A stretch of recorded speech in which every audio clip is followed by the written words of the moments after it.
Hey guys, Thomas Kanemoto here with the Bass Hookup, and today I really just wanted to recap the Wild West Pro-Am at Lake Shasta and then offer some insight on kind of what I found at Shasta, and I think it might help for anyone that has a tournament coming up there or just to gain more info and insight on the lake itself. What I'll be doing is I'm going to jump in, share a screenshot with you of my computer, and I don't know if you've used it before, but Google Earth Pro, you could download it for free. It really, that's what I used this tournament, and that was a huge player for me because the way the lake level's set up, and I'll show you that a little bit later, but I just wanted to recap it. You know, I came in 40th place, missed a check by 0.47 pounds. I was right there. I didn't catch a single 2-pounder, and that really hurt me. I think I was doing everything that some of the guys in the top were doing, other than throwing a big swim bait to catch a big one. But guys were catching big ones on a Neko Rig, and that's what I did the whole time. Yeah, 40th place, just missed it. I was fishing around some good ones. I'll even share a picture with you of, I caught one almost 4 pounds the day before the tournament in practice. But I was around some big ones. I caught multiple 3-pounders. We had 3 days to practice instead of 2. So I think each day I caught one over 3 pounds there in practice. Just couldn't get one in the when it counted.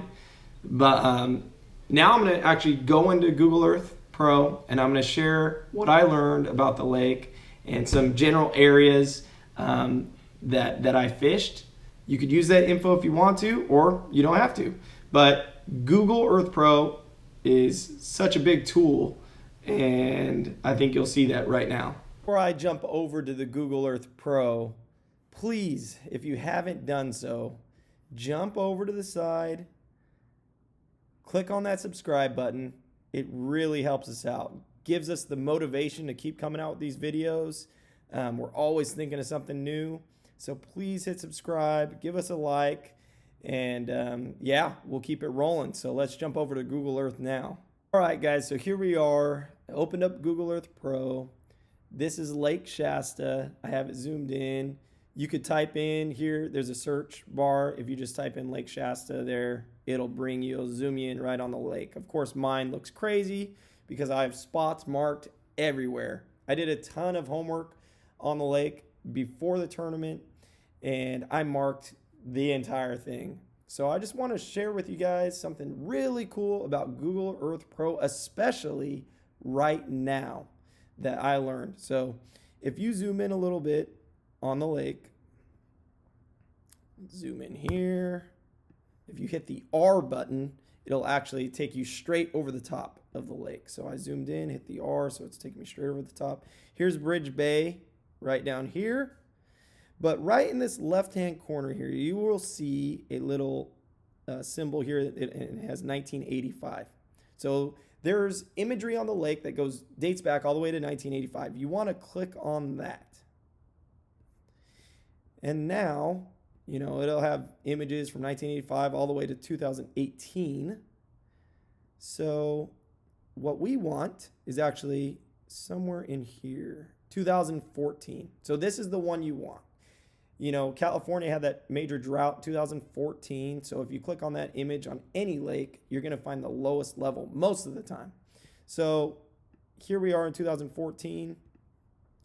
Lake's really low, but hey, it's only 10 to 15 feet lower here than what it was at least a few weeks ago when I fished the Wild West event. So that's what's so neat, because anything you find that is right on the edge of the water is going to be 10 to 15 feet under the surface now. So those are perfect spots right now for those fish to be moving up, especially if you find a little rock pile right on the edge. You're going to know, especially leading into a ditch or something like that, those fish are going to be moving up. So I just want to share with you guys, look, here's Bridge Bay. You launch, it's about what it looks like. You're going to come out. I caught some fish right here.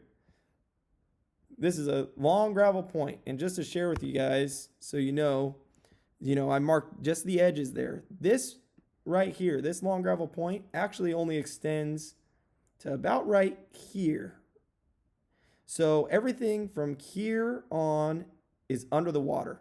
It comes out, makes this point. Caught a couple fish on it, pre-fish. I just wanted to check it out, how Google Earth worked. And it does. So mark these spots to share with you guys kind of how to mark these spots here. All you have to do once you're zoomed in, and you could get really close. The best thing I could tell you is get as close as you can to a spot. I mean, this is about close enough there. Get right over the top of it. You're going to come up here to this little thumbtack thing here. Add a place mark. Hit that.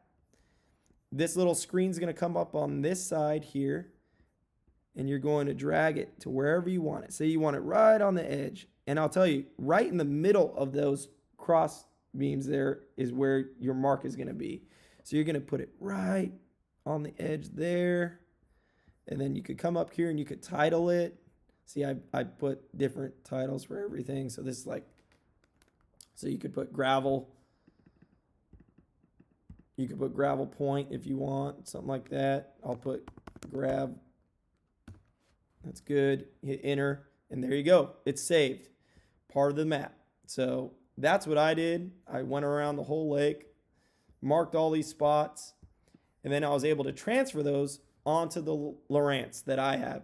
So the videos I used to transfer, to learn how to transfer, were actually from Edwin Evers. So his YouTube page is called Edwin Evers Fishing.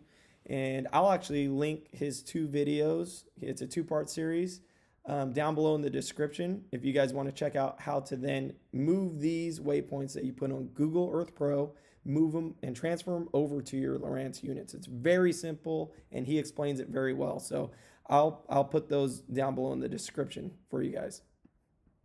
So just to share with you guys really quickly, I caught big fish during pre-fish. I caught 3-pounder every day. In the 3 days of practice, I caught one over 3 pounds each day, and I stayed within sight of the bridge, the I-5 bridge here. Pretty much, I would say in this map view is about where I stayed. I didn't go any further north, east, west, south. I stayed within this range, fished all my waypoints in this range. It's a lot of waypoints, so there's a lot to fish. Where I think I made the mistake in the tournament was that I fished where I caught those big fish. I fished them too many times in the day. I should have just fished all new spots, maybe hit those spots one time and just moved on, because those were singled out fish, and I should have just, kept on working my way down different areas. So a few things to keep in mind. I will tell you that I caught fish on offshore type structure. Like, I know there's some spots in here that, like, this chunk point is under the water. I'd say the water level comes out, to about right here.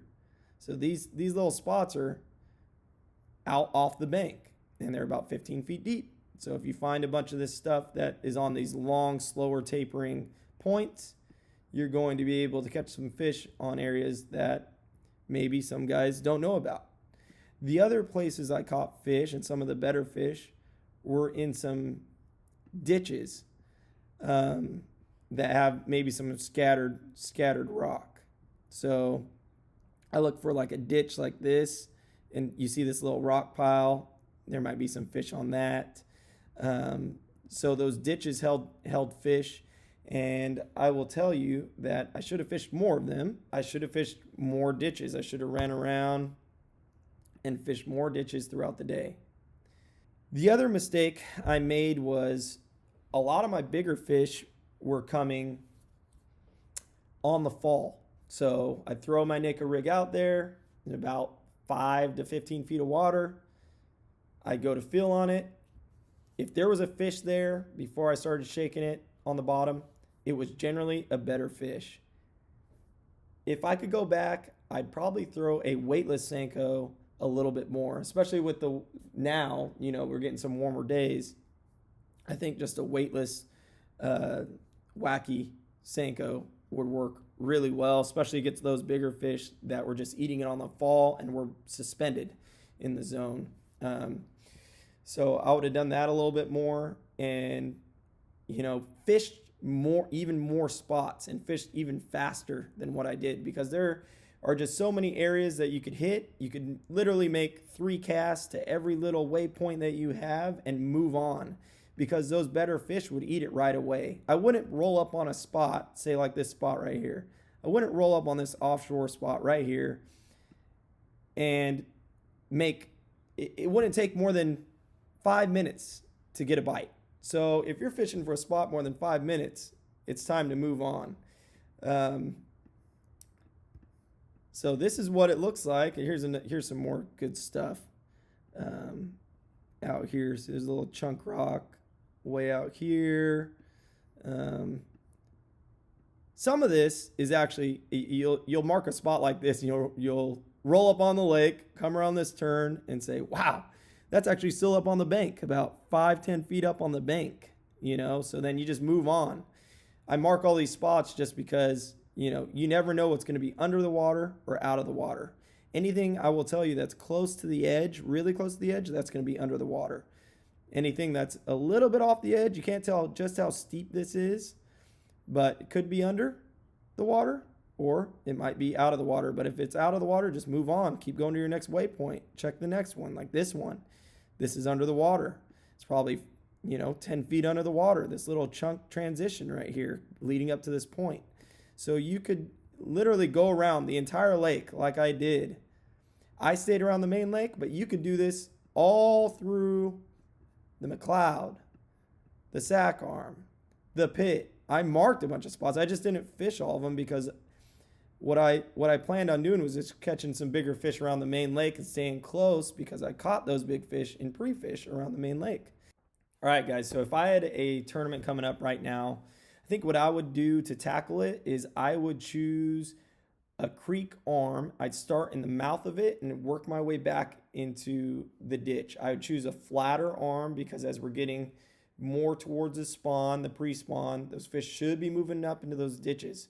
So this is China Gulch right here, and I think if I was out pre-fishing, I would start in the morning out on like the last point leading in, and I would just go fishing. I'd fish down this bank. I'd fish everything. I'd fish the points, the ditches right here, back on a point, little rock piles. Mark a whole creek arm. Fish it a day. Figure out where these fish are positioned, and then later that night, mark where you caught those better fish. Then you could come back and mark. Say you caught them in ditches. Mark a ditch. Mark this ditch. Mark all these ditches right here. And then you have a solid starting point for the tournament. You're gonna have all the ditches marked. If they're on little rock piles, boom, boom, boom, you got rock piles. If they're on clay, you come back and you look around, you look for all the darkest clay you could find and mark all of that. So I think what you want to do when you pre-fish is you just want to fish down a bank, find out what they're on. There's so many fish on Lake Shasta. You don't have to hit just spots. You could fish down a bank and really figure out where those fish are positioned on any given day. And once you find a solid pattern of where they're at, you could then mark all of those spots. All right, guys, I hope that helps you out a little bit before you go fish some of these events at Shasta. Or even if you're going up to Shasta and want to learn the lake, you could jump on Google Earth Pro, find some new spots.